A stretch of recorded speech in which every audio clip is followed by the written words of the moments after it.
Right, a very good morning to you. Good morning, good morning, good morning. It is Sunday morning, the 26th of January 2020, and it's a wet and windy and miserable wintry morning here in Salford in Greater Manchester.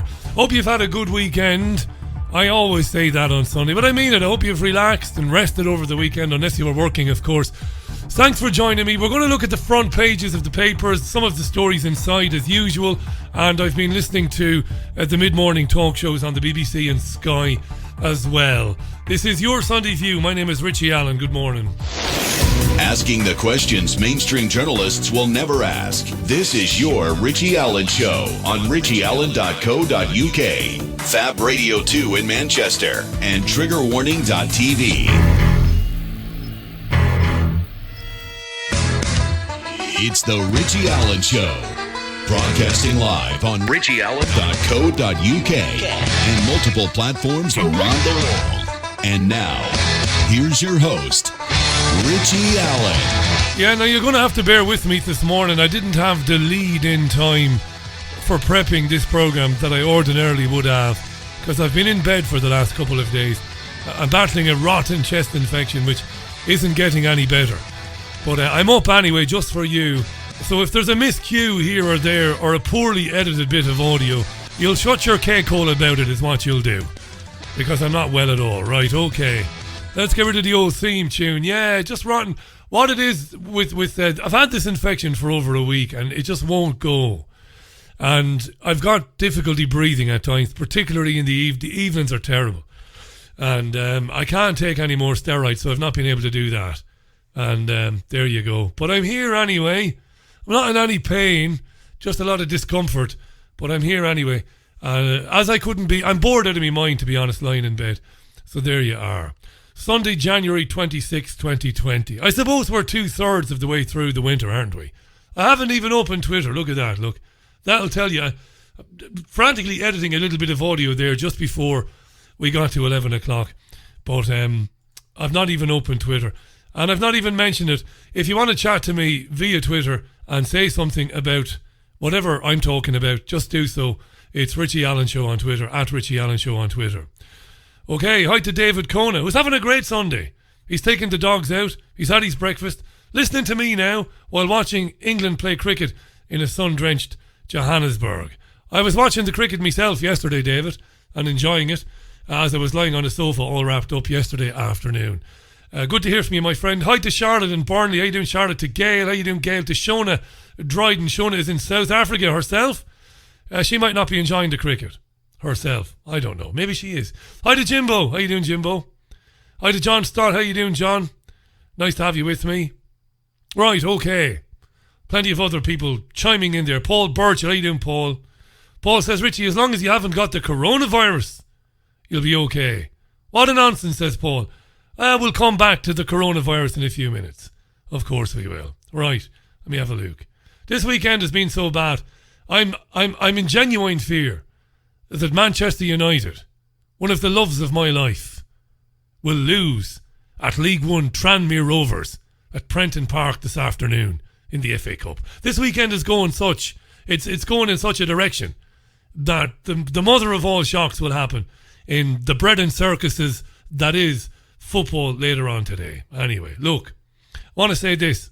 I got a call last Thursday morning from my friend Hayden Hewitt, the co-founder of liveleak.com and the man behind triggerwarning.tv. I say he's the man behind it, but he's ably assisted by Graham Booth, who's another top egg, a really good egg, top banana. Two really good guys there.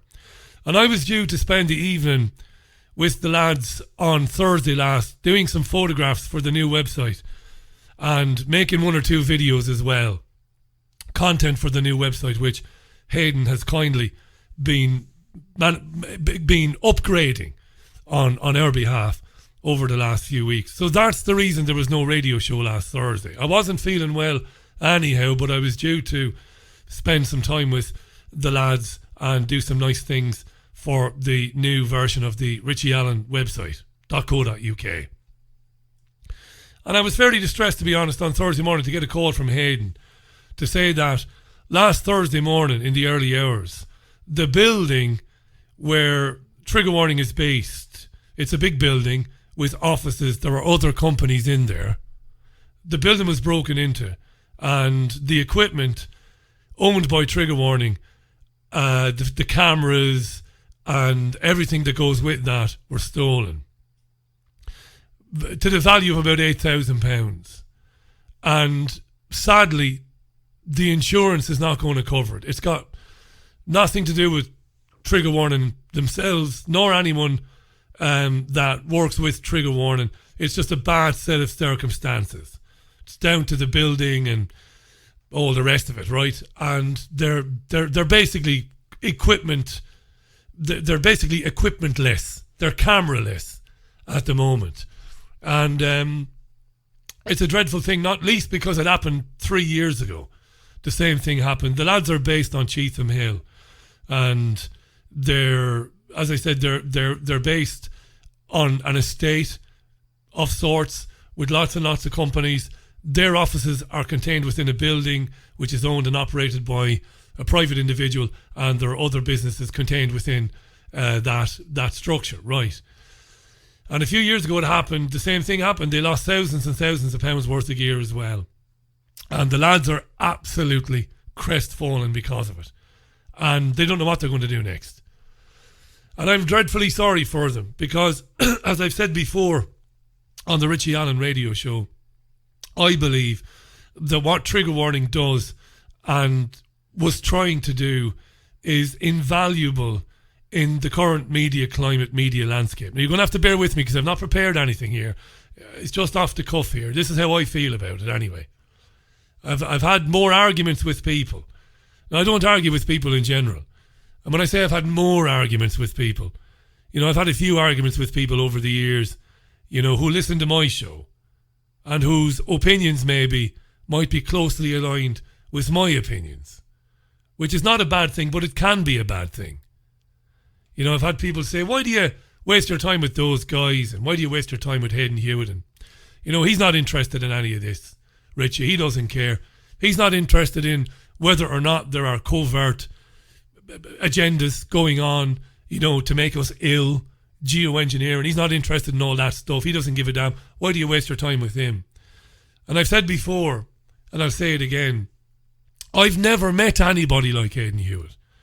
I've met thousands and thousands of people through the course of my life professionally, with all different types of opinions and feelings and ideas, ideologies about the media, about the world, about geopolitics. But I've never, ever met anybody so totally committed to giving a platform to those who vehemently disagree with him or whom he vehemently disagrees with. I've never seen anything like it.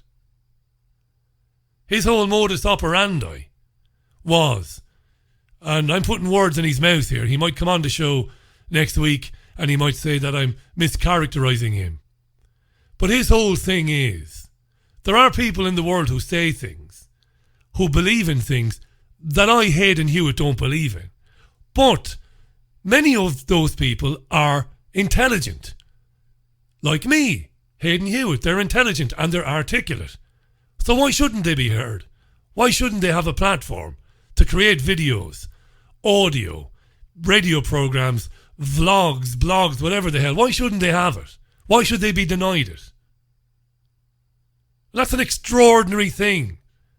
Because it's the antithesis, I can't even say it, the antithesis of the paradigm.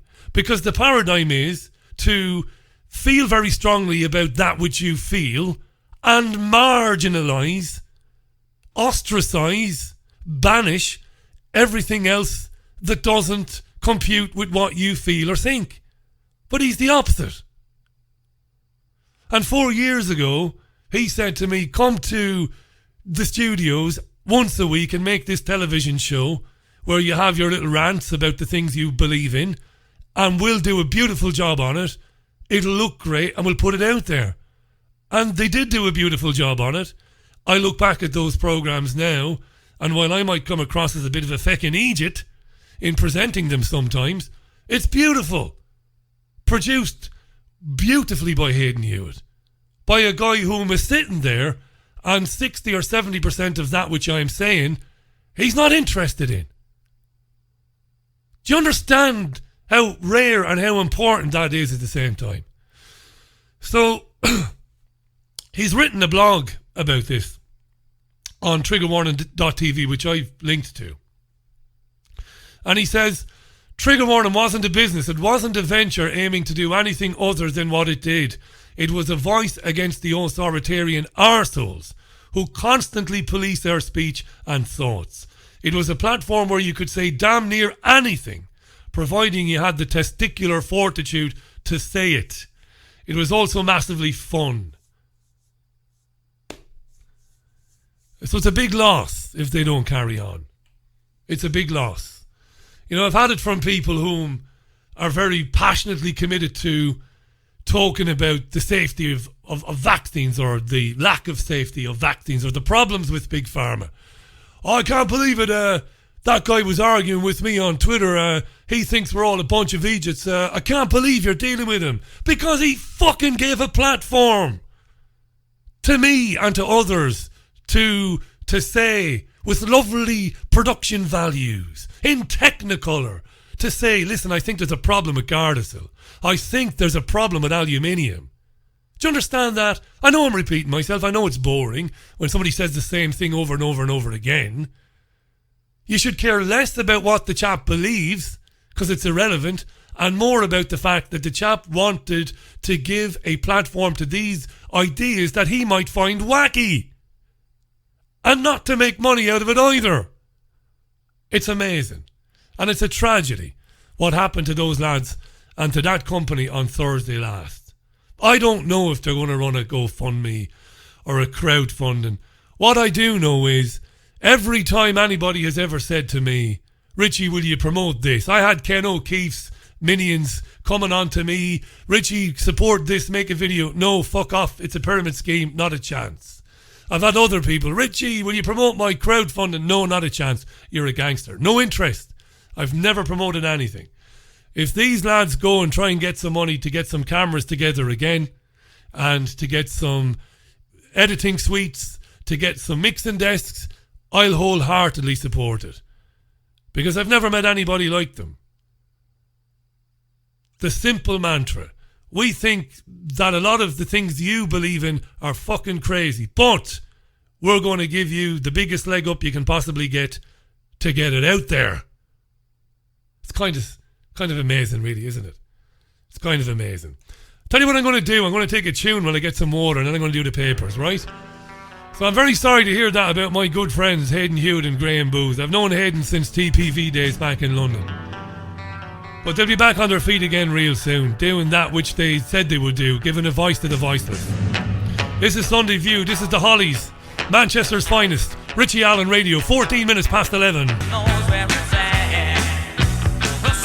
Right, I haven't all day. Let's get rid of the Hollies. Terrible thing to do, get rid of the Hollies, but there you are.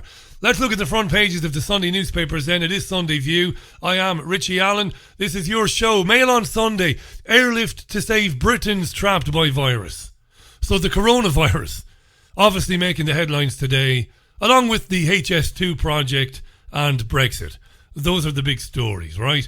Airlift to save Britons trapped by virus. The Sunday Telegraph, HS2 con will cost taxpayers billions. We'll come back to that.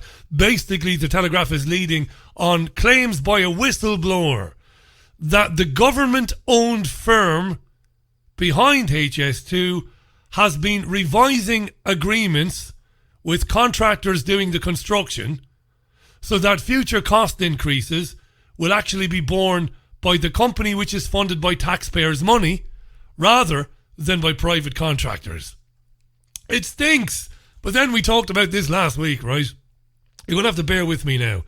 My voice is all over the place and I've got a very sore throat as well. Bear with me. So we'll come back to HS2. It stinks. The Sunday Times, angry Trump casts cloud on Boris's big day. So on Friday at 11 o'clock in the evening, we're supposed to be leaving the European Union. Don't believe it for a minute. We're not.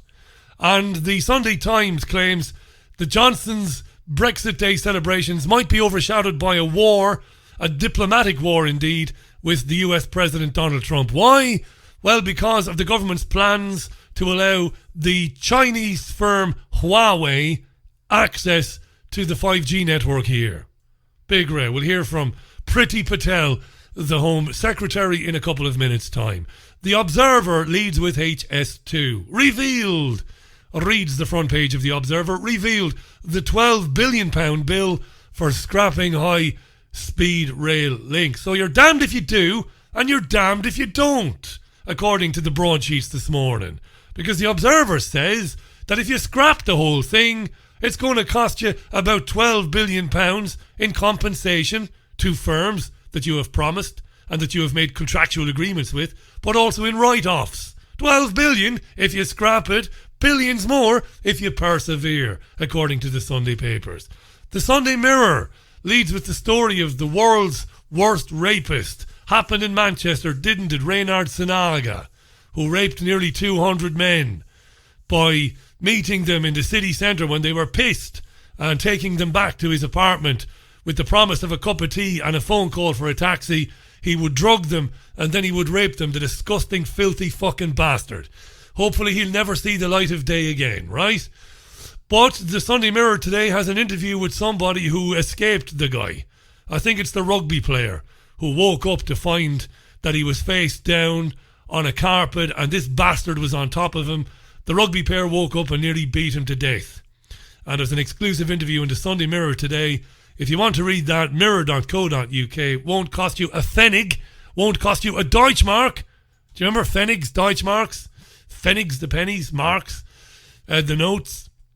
Gobby with the days, the drachma. Do you remember the punt in Ireland? Do you remember all that when we were sovereign fucking countries? Do you remember?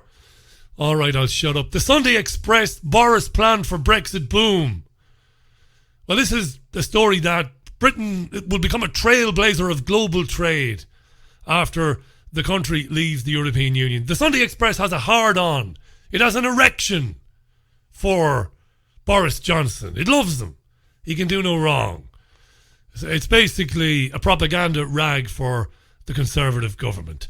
The Sunday People, animal lovers, will be interested. The front page is snared. The one-word headline, snared. It's a special investigation by the Sunday People which shows a pretty awful image of a dolphin caught in a poacher's net. The paper alleges dolphins are caught in a brutal manner and are sold to tourist parks.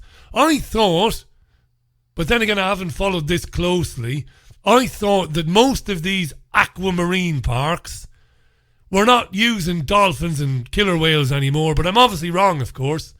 I thought this practice was outdated. I thought that there was consensus amongst governments in the West not to capture these beautiful animals and have them swimming around fucking swimming pools, but obviously I'm wrong. The Star on Sunday leads with a headline about an actress from EastEnders who might be losing her job. What a shit show the Star on Sunday is. So this virus then. The Home Secretary Priti Patel was on Sky News this morning speaking to Neil Patterson. And amazingly, Neil Patterson's first question is more of a statement because he says to Patel, Home Secretary, the virus will inevitably come here, won't it? What did she say? Well, that's why the government is taking all the precautions and the right measures, obviously, across government. This is a cross-government effort. We're working with the World Health Organization, Public Health England. My colleague Matt Hancock chaired COBRA on Friday because, rightly, we have concerns. We want to protect British citizens. We have concerns, obviously, in terms of the impact of this virus. And so it's right that we are working across government, as I've said, with the Department of Health, but also Public Health England, with our Border Force officers as well, to ensure that we do our utmost to keep the British public safe.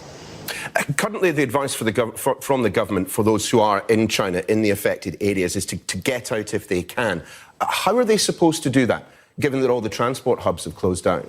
Well, I think, first of all, we have to just be very mindful of the fact that there have been flights, and the area has been closed down only just recently. There have been flights to and from China, and obviously we are working now. Public Health England have their own hub now at Heathrow Airport. So this is all not just about the particular location, but this virus has spread, obviously, to other locations within China and to the region. So it's important that we ensure that we share data, we share information in terms of passengers and travellers. That's something work that we are doing. Obviously, this is a fast-moving situation, and there's work taking place in government right now. Every day we're watching the situation. We're working, as I've said, with the World Health Organization, authorities in China too, to assess how we can practically give assistance, but also what other measures we will have to undertake. And the government's working on that right now. Yeah. I believe it's a drill, and I'll tell you why in a few minutes. I said this last week. I don't say things like that lightly. And I always put the caveat there. I put the but. And the but is, what the hell do I know? I can't prove it. But I believe it's a drill. I've got a rotten respiratory virus right now. It really is dreadful. And it's not man flu. And I'm not one of those guys who lies under it. I'm tough as old boots, me. I had pneumonia 3 times in my life. 2 times it nearly killed me. Again, no exaggeration.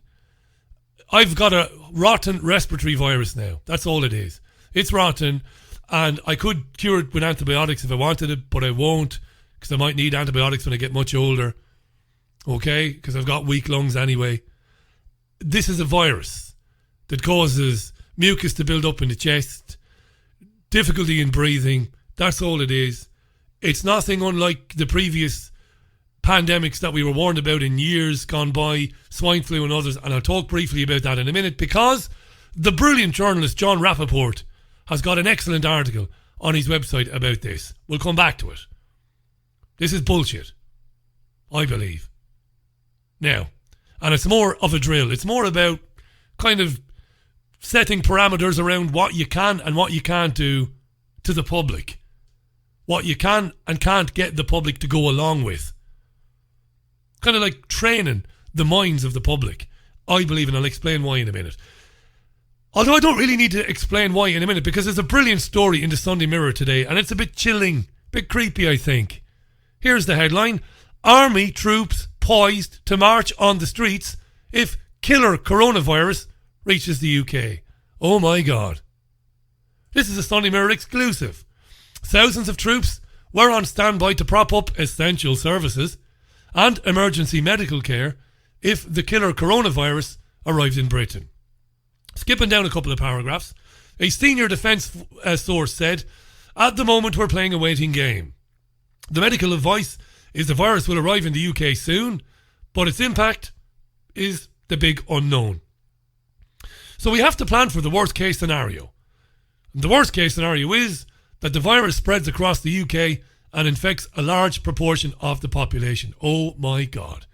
What horse manure this is, right? So this is the defence source, the deep throat that's speaking to the Sunday Mirror. It will arrive, and we're planning for the worst case scenario that a large proportion of the population gets the coronavirus. If that happens, says the defence source, troops will be deployed to carry out vital roles like transportation of food and fuel, driving fire engines, driving ambulances, and dealing with any civil unrest. It's been long planned by the cabal, and I've said this to you. How long have I been saying this to you?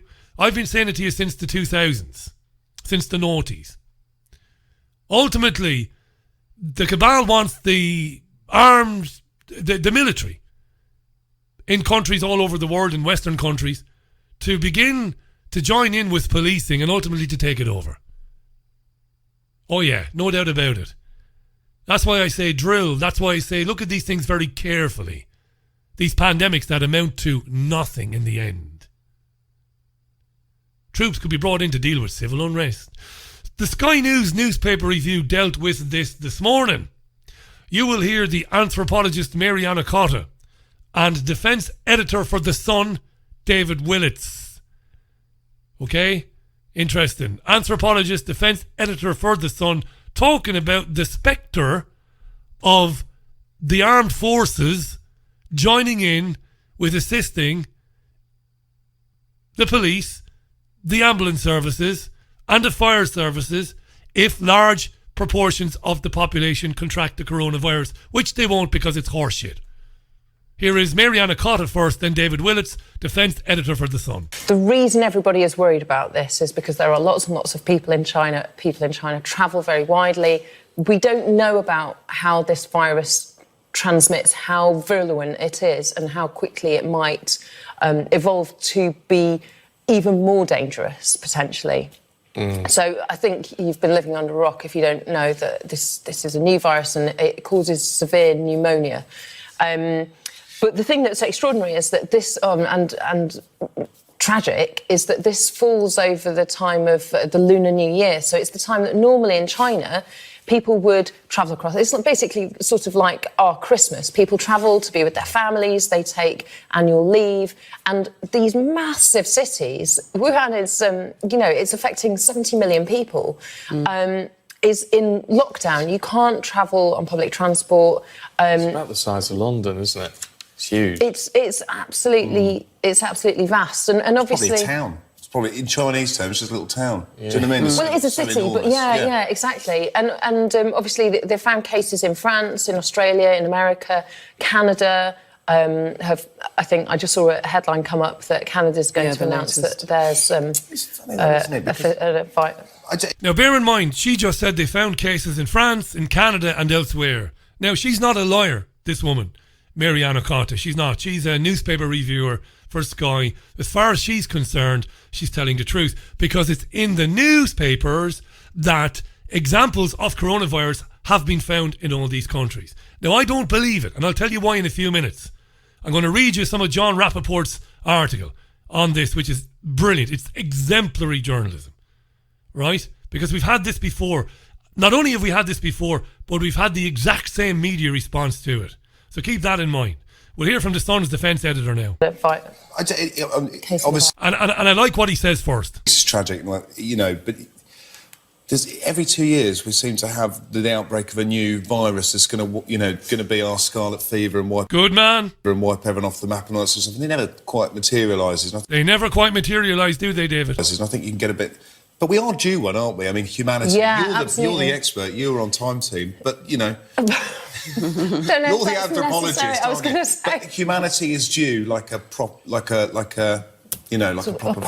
apocalyptic pandemic virus, and it's all like, is it this one? The reality is probably more people have died of bog standard flu in this period. And I think it seems to be targeting the old and the infirm, and because it's a strain of flu, you're likely to get a vaccine soon. But it's terrifying. But you've got to keep it in perspective. That's and I think it reveals just how interconnected our world is. That's true. Things like how people are travelling, where our food comes from, and how we think we've got this veneer of being pretty untouchable. But this is the global governance thing. She says, interconnected world, we get this, we have this opinion, this thing that we're untouchable. This is the global governance aspect of it. It's already being used to sell the notion that there has to be an authority, a global one, to monitor these pandemics and to issue directives. And you might think, well, they've got the World Health Organization, Richie. Yeah, but that's not enough for them. They want an organisation that they can say, right, this is it. What this organisation says must go for the entire globe. So they're going to use this idea of, well, we can't escape it. So if the Chinese fuck up and some snakes or some monkeys are held in conditions and the snakes and the monkeys give us the fucking coronavirus, which is nonsense anyway. This is straight out of a Dustin Hoffman movie called Outbreak, isn't it? It's the same script, right? Right. Global governance. Oh, we can't have that. Listen to Richard Haas. I played the clip again last week. I've played it 20 times in the last 3 years. Richard Haas, Council on Foreign Relations. Sovereignty is no good anymore. We can't have sovereignty. We've got to be able to deal with things that happen in other countries. Because things might be going on in other countries that might affect us. We've got to get involved. This is everything that the conspiracy researchers for decades have been trying to tell people. People didn't want to listen. This is how they change the world. This is how they lock you down. Take more and more freedom away from you through these fucking hoaxes like this. It's a hoax.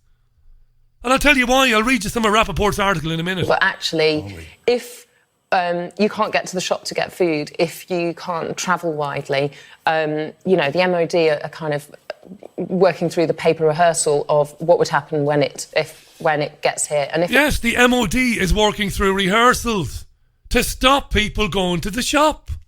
Imagine it. You think it's completely unlikely, don't you? You think it's never going to happen, that there'll be a cordon at the end of your street. You think, no, that's science fiction stuff, Richie.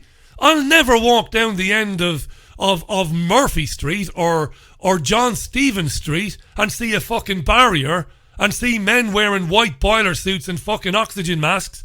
But you will. You will. It's coming. I know I'm sounding a bit like that fucking Egypt now in Texas, but it's happening right in front of your eyes. What will people say in 4 weeks' time when coronavirus is out of the news and nothing happens? What will they say? They'll say fuck all, because they're that programmed, they're that mired, they're that deeply entrenched in the system, they won't even remember it. Madness, this. Let me read you from John. I sent him a message overnight, John. It's been a long time since John was on the programme, and we're very fond of him. And he's very fond of us too, it must be said. I hate to be the bearer of bad news, says John, but history matters. I've taken just a little segment out of this now. When you see a new story on the horizon and it looks a lot like an old story you know was a hoax, you have to dig up that history and report it. Yes, many people hate history. It tends to stretch their attention spans, which are rooted in the present, where the action is Twitter, Facebook, Instagram, little crumbs of now and now and now. Oh well, here we go back into the dark age of 2009, an ancient time. What was happening then, writes John? Well, there was a grim pandemic spreading like an angry cloud over the world, threatening to kill millions of people. Sound familiar? Sound like China right now? It was called swine flu. In the late summer of 2009, the swine flu epidemic was hyped to the sky by the CDC, Centre for Disease Control, and the World Health Organization. The CDC was calling for all Americans to take the swine flu vaccine. It was! John is right. I was in Spain reporting on it at Talk Radio Europe. They wanted the whole fucking country, 300 million people, to take a vaccine. For fuck all. Swine flu. Chickens and duck. Poultry. No, what am I talking about? Pigs. That's right. Get your act together, Alan. Mother of God. I'm sick. I'm blaming that. I'm sick. Of course. Pigs. Right, pigs could kill you. So take a vaccine. Problem was, writes John, the CDC was conceding a scandal.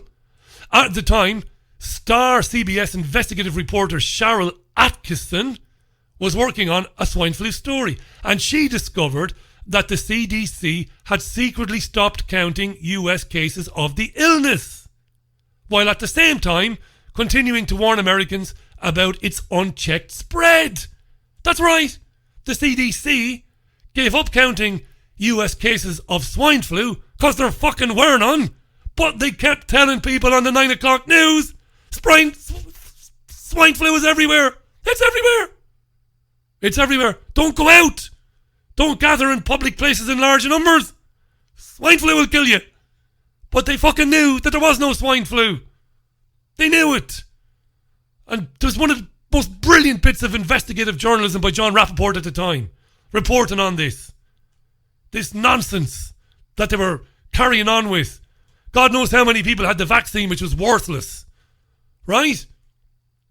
And the woman, Atkinson, who used to work for CBS, she said the implications of the story were even worse. We discovered through our freedom of information efforts that before the CDC mysteriously stopped counting swine flu cases, they had learned that almost none of the cases they had counted as swine flu were in fact swine flu or any sort of fucking flu at all. It's the same fucking liars lying to you. 11 years later, the same liars. There's a pandemic. Might have to get the army in. Let's get doctors at all the airports. It's a fucking drill. It is an exercise in seeing how far have we come. How far have we come in programming these fucking plebs into doing what they're told. That's what it is, in my opinion. Nobody's going to get fucking coronavirus. I have a dreadful virus. It's a fucking chest infection. There are chest infections all over the northwest of England. My neighbours have them. Genuinely. I'm meeting people that have got the same fucking thing as me. They can't breathe. How many of those people are going to be counted on as maybe having the coronavirus? to sell this garbage. And people believe it. Oh, don't travel. Oh, be careful. Oh, don't go out now. I mean, do we have a situation in Manchester today, Sunday, January 26th, where people won't go to Chinatown to have a fucking Chinese? Probably.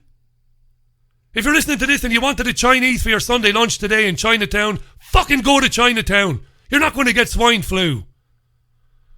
You're going to get monosodium fucking glutamate. That's what you're going to get, MSG, which is a lot fucking worse than coronavirus. Oh, fucking hell. Oh, Christ almighty. Fuck that. I'm taking a bit of music. I need some water. I'll be back in a minute with more nonsense. This is Sunday View. And this is The Fray. How to save a life, ironically. Renowned healer Mark Bayersky travels the world to find the most unique and powerful crystals for self-healing. Since the ancient times, crystals have been used as healing tools. They hold a natural healing vibration and are highly charged in positive energy. Mark teaches how to channel the universal energy and transfer it to the crystal to activate its healing power. Each crystal is used for its unique ability to target a different physical or emotional challenge. Mark Bayersky is an author, healer, speaker, and founder of the Pure Energy Healing Academy. He shares powerful messages of inspiration and healing on his daily YouTube videos, reaching millions worldwide. Mark's crystals, healing oils, and incense sticks are most sought after by other healers. His collection is available online at www.markbayersky.com. His work is presented through Lemon House, a company that creates and curates consciously made gifts. Yeah, sorry for cutting short The Fray. Chris loves that song. I love it too. How to Save a Life by The Fray. Thanks, Chris. Nice to hear from you this morning. I the Bass Ninja. Richie, if anyone dies of pneumonia over the next few weeks, are their deaths going to be blamed on the coronavirus then?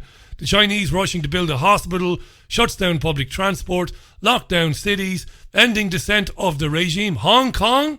Asks Bass Ninja. So does William in Scotland. Asks about Hong Kong and the protests there. You know, you might be right, both of you. You might very well be right. What do I know?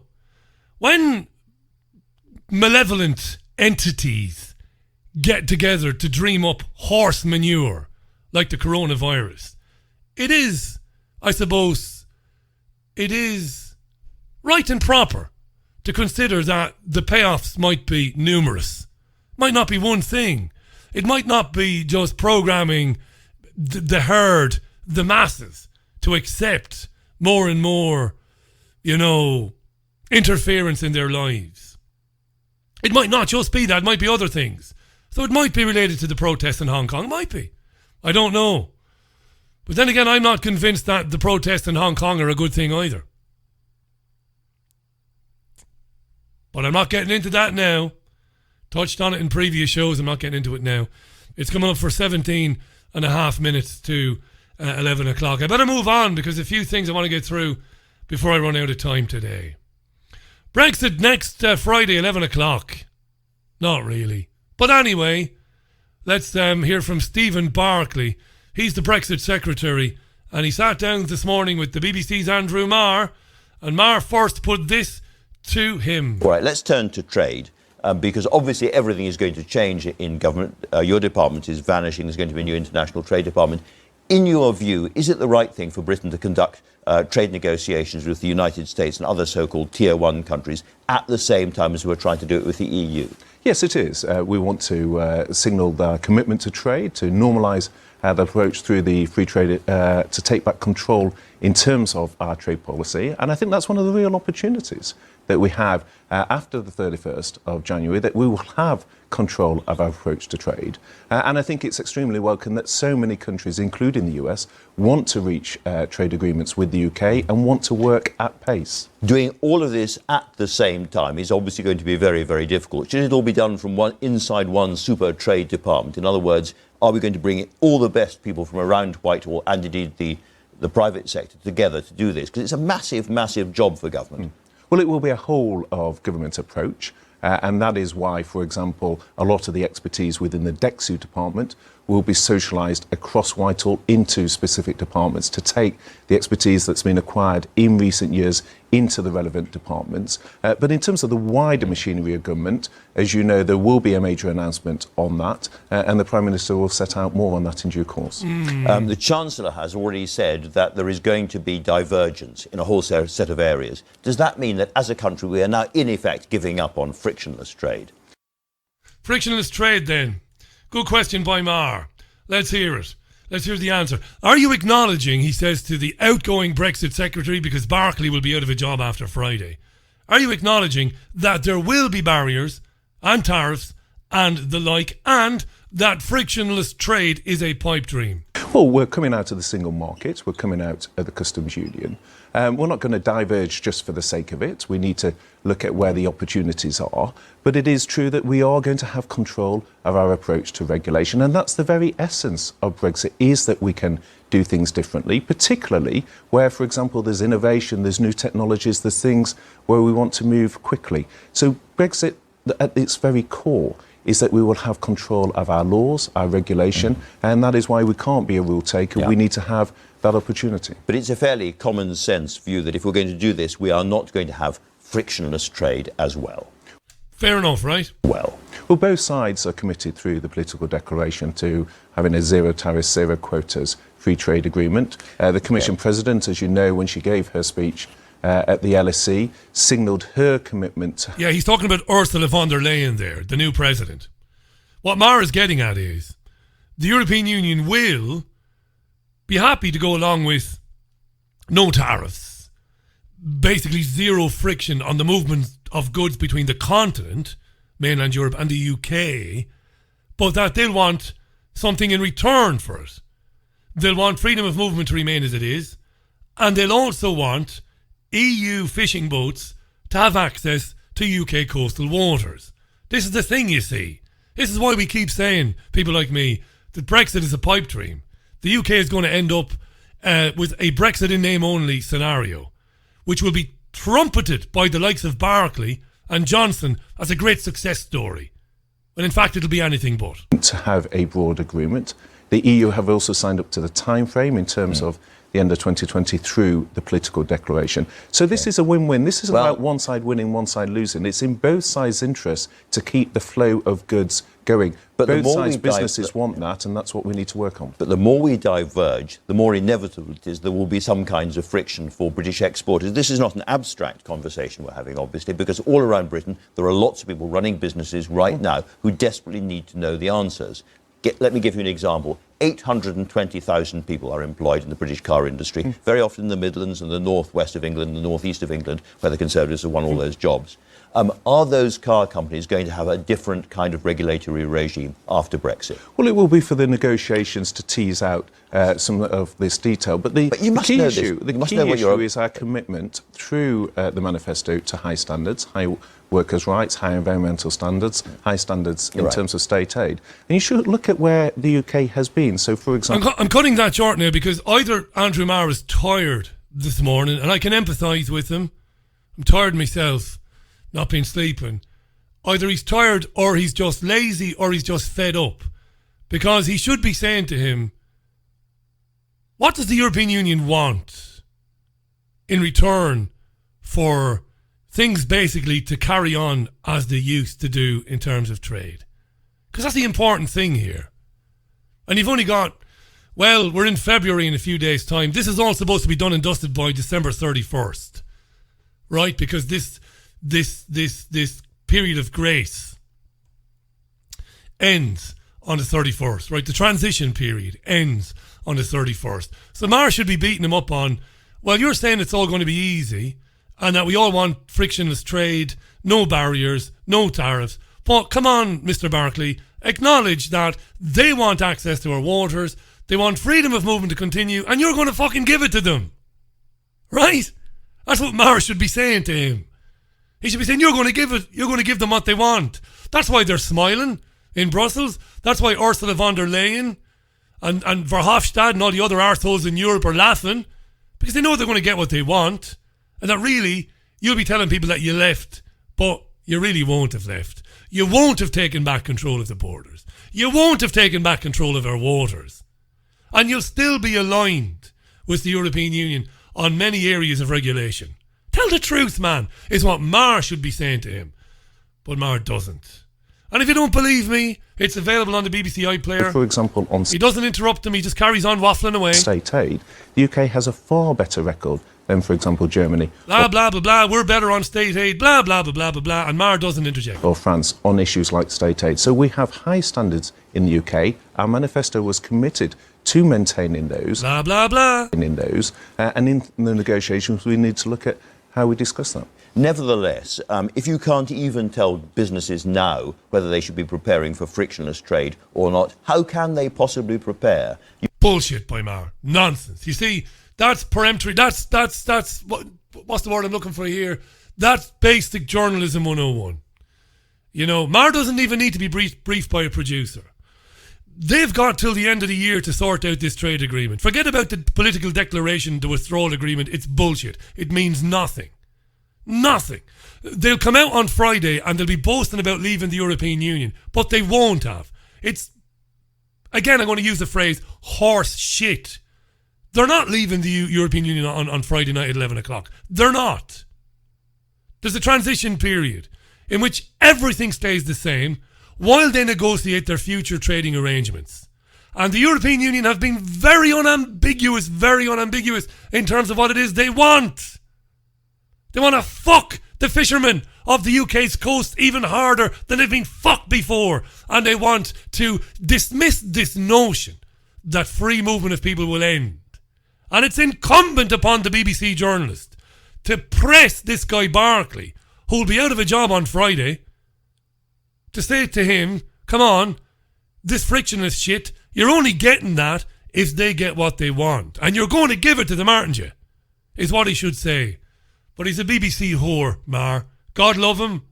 Stroke and all. God love him. Let's talk about Huawei, because a number of newspapers are saying this morning there's a massive row brewing between the US and the UK, between Boris, baby Trump, and Donald Trump himself, about the UK's intention to involve the behemoth that is Huawei in the 5G rollout here. Again, Home Secretary Priti Patel is asked about it by Neil Patterson of Sky News. Here we go. My role is very much to protect the national security of our country, and that also includes intelligence services and communications as well. We are having discussions, and rightly so. Those discussions remain at the National Security Council level and within cabinet level. And of course, we will have those discussions. We'll have them privately. And I'm not going to comment on speculation in newspapers. These are very important discussions. We will continue, and I will continue to work to and promote the national security of our nation and our intelligence services and also our networks. We don't exist in a vacuum on this particular topic. We had an American delegation in town the other week suggesting that it would be nothing short of madness to let Huawei in. I mean, are they wrong? Well, look, I should also just add, Neil, that, you know, we are part of the Five Eyes community. We work very closely across our Five Eyes partners, our American friends and allies who are part of that as well. And we share a lot of information, and we all share our own views based on facts, data and intelligence. And that cooperation and that way of working, it will absolutely continue. But as I've said, but they're telling you not to allow Huawei in on the 5G system, and it strikes me that as things stand, it remains a possibility. Well, we base all our judgments, we base all our decisions on information that we look together, we review across government. That is what we're doing right now, Neil. So I'm not going to give a view on what our counterparts are saying or give a view in terms of some of the speculation that has been written about in our newspapers. Yeah. She said what you'd expect her to say. I'm not going to talk about this, not going to talk about that, not going to answer any claims about what the United States might have said or might not have said anyway. You know what's disgusting about it? You know, don't you? What's really disgusting? 5G comes up all the time in the news. Huawei. Or as a good news story, it's been switched on in Ipswich, in Abergavenny, in Clonethley. It's been switched on in fucking Cleethorpes. It's all brilliant. Yet thousands of fucking establishment scientists have said that the health issues with 5G could be dire. Not a dicky bird from the BBC. Nothing. Huawei. What about what Donald Trump said about Huawei and 5G? What about the thousands of scientists who've said that the technology, when in close proximity to people, can burn them from the fucking inside out? What about that? Thousands of scientists. Your scientists. Establishment ones from Ivy League universities have said it's deadly, and you won't talk about it, and you want me to pay your fucking licence fee. You bastard. You want me to pay £150 a year so that you can withhold information from me, which is vital to me to keep me healthy. Huh? Not a word about it. And we're going to finish with this. Grumpy this morning. We're going to finish with this. This was interesting on Sky, and I'm reluctant to do this story because I don't hate the far right, you know. I don't hate them. I don't hate the far left, the progressive left. I don't hate anybody. They're badly wrong. They're misguided. They don't know what they're doing. The far right blaming everything on the dark-skinned man and woman, not looking at the real problems. Drives me mad. So I'm reluctant to do this story. But I'm going to do it because it's indicative of the mindset of the British media today. But also, it's indicative of, I suppose it's a great example of this paradigm we live in now, where the rights of minority groups are almost sacrosanct to the establishment. That the rights of minority groups are paramount, regardless of what the majority of people, whether it's the majority culture or whatever, regardless of what they think. And this is an interesting example of it. Here's an introduction to a story from Sky News this morning. Listen to the introduction. Now, as we've mentioned already this morning, there are some demands for sports and dance clubs to be more inclusive by making activities compatible with Islam. Now, listen to that again. Demands for sports clubs and dance groups to be more inclusive and to be more compatible. In other words, to change what it is they do to accommodate minorities. Listen. Now, as we've mentioned already this morning, there are some demands for sports and dance clubs to be more inclusive by making activities compatible with Islam. A school in London is the first to target Muslim children by letting pupils in dance classes wear less revealing clothing. We're joined now by Rashida Salou, who runs a Muslim female rounders team and a community sports scheme in West Yorkshire. Right, so we're going to hear from Rashida. She's an activist. She's a Muslim lady. Well, she's not a Muslim lady. She's a British woman. She was born and bred here. But Islam is her religion. She runs an all-Muslim female rounders team. And she wants the UK's ancient sporting organisations and dance classes to adapt to accommodate young Muslim girls. Now, they go on and they talk about the issue of Muslim girls not having mums and aunts who played sport, which is true.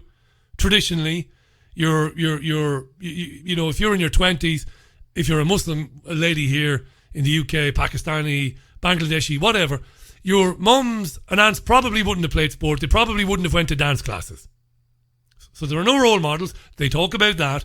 They talk about the importance of sport to children, which I agree with. Sport was a very big part of my life. Indeed, it still is. I'm a very active runner, of course, as you know. Sport's huge, and it's huge for children. But this lady wants sporting organisations to change existing practices, including the uniforms. And what she wants is, she wants the white girls to change what it is they wear to accommodate the Muslim kids. She also wants to stop boys playing with girls because in the UK, boys and girls play soccer at a very young age. They're only separated when the physical differences become obvious. She wants to change that as well to accommodate Muslims.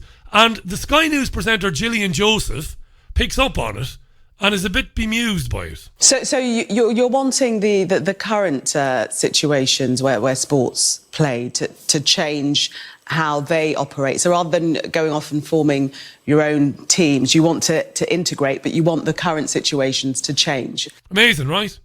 So rather than you go and do your own thing, like you did with your Muslim girl rounders team, You want everybody else to change to make it easier for Muslim girls to join the ballet groups or ballet clubs, but probably ballet associations, better way to put it, and girls' soccer teams, girls' volleyball teams. You want them to change. You can't be fucking serious, right? Yeah. Yeah, we do. Definitely. I mean, the good thing is... Mother of God, right? More recently, over the sort of maybe last 5 years, the national governing bodies and some of the big bodies are recognising that we can't just have one size fits all. We have different communities, we have different requirements, different needs, and you do have to look at that community. We have to speak to those communities, and we have to sort of find out what exactly that they want. So that's really important that we are actually going in and we're providing different offers for different communities. But at the same time, we do need to make sure that people of all backgrounds can come together. And that's the fantastic thing about sport, where particularly with the climate, and we've got sort of racial tensions and communities not getting on well with each other, sport could be a fantastic tool that we can use to bring people together as well. Yeah, sport can be a fantastic tool, so long as the sporting organisations around the country change the way they dress and the way they operate to include some Muslim kids. We live in a madhouse, people, and I don't have a right-wing bone in my body. Let them play whatever they want to play, but don't tell people you can't wear that costume around my Muslim kid. Go and join your own clubs and associations and fuck off, I say. No time for that shit anymore. Going out with Wet, Wet, Wet, Sweet Surrender, Richie Allen Radio Show. Back with you tomorrow. Hopefully all going well. I'm sure I will be. Have a great Sunday.